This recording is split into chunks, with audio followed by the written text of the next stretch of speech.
도청 의혹 두 번째 쟁점입니다. 도청을 했는지 안 했는지와 상관없이 민주당의 비밀회의 녹취록을 KBS가 입수해 당시 한나라당에 건네줬다면 그것이 더욱 심각한 문제라는 의견이 많습니다.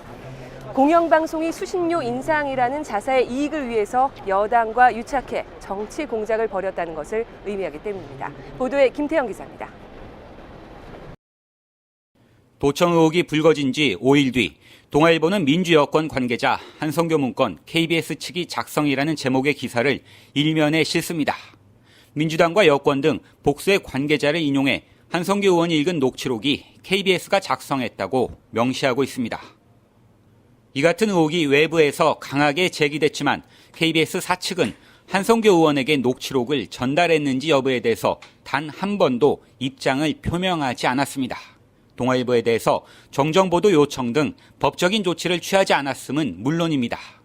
언론노조 KBS 본부는 최근 문제의 KBS A 기자를 만났습니다. A 기자는 나는 문건을 건네주지 않았다고 털어놓으며 자신이 아닌 KBS의 다른 인물이 한 의원에게 녹취록을 건넬 수 있다는 정황을 암시했습니다.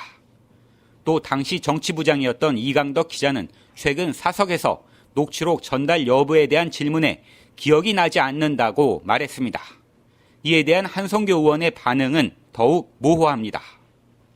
한 의원은 사건 초기 언론과의 인터뷰에서 민주당 당직자에게 받았다고 했다가 경찰의 서면 조사에선 처음 보는 사람에게 받았다고 진술했습니다. 그러다 검찰 조사에선 제3자에게서 받았다고 또 말을 바꿨습니다. 리센 뉴스팀은 한 의원 측에 공식 질의서를 전달했지만 한 의원은 답변을 거부했습니다. 이거는 뭐 조폭식의 어떤 그 거래라고 할 수가 있죠. 왜냐하면 그렇게 해가지고 자기들이 얻고자 하는 목적이 명확하기 때문에 그런 전달이 된 정황이 있는 것만으로도 이건 공영방송에서 공개적으로 해명을 해야 됩니다. 경찰은 수사 과정에서 KBS 취재진과 한성교 의원 측이 문자 메시지로 긴밀히 연락을 주고받았을 것으로 보고 이를 확인하고자 했지만 영장이 기각됐습니다.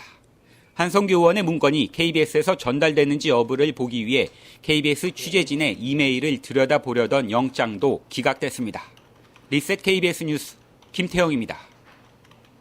그런데 이해할 수 없는 점이 있습니다. KBS 정치부 기자들이 왜 도청 의혹을 일으킬 정도로 무리하고 부적절하게 행동했을까요?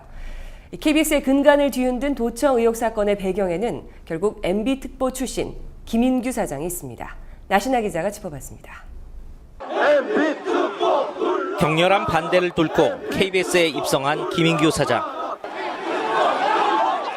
대선 캠프에 언론 특보를 지낸 부적절한 경력을 상쇄하기 위해 취임 첫날 수신료 인상이란 KBS의 수건 과제를 꼭 이뤄내겠다고 공언합니다.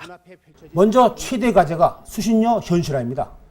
여러분도 잘 알다시피 지금의 수신료는 29년 전 2,500원으로 꽁꽁 묶여 있습니다. 그러나 김 사장은 수신료 인상을 위해 공정한 방송으로 국민의 자발적 동의를 얻는 정도 대신 정치권 로비라는 쉬운 길을 택했습니다. 로비의 천병에는 KBS 정치부 기자들을 세웠습니다. 여야 가릴 것 없이 유력 정치인들을 회유하고 설득하는데 기자들을 총동원했고 이 과정에서 야당을 협박했다는 비난까지 샀습니다. 분명히 말씀드리지만 기자들이 왜 나서서 수신료 인상 부탁을 의원들에게 합니까?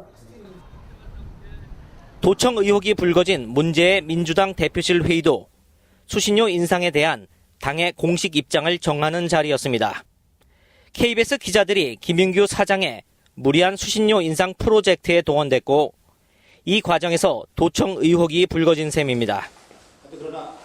그러나 김 사장이 도청 의혹과 관련해 남긴 공식 발언은 도청을 지시한 적도 보고받은 적도 없다.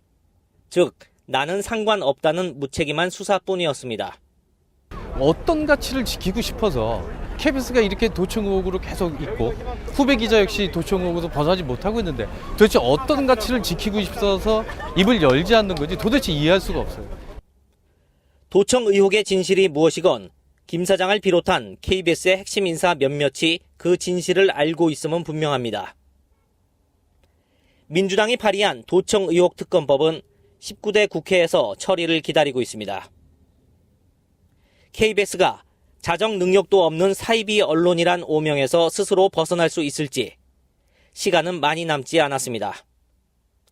리셋 KBS 뉴스 나신합니다.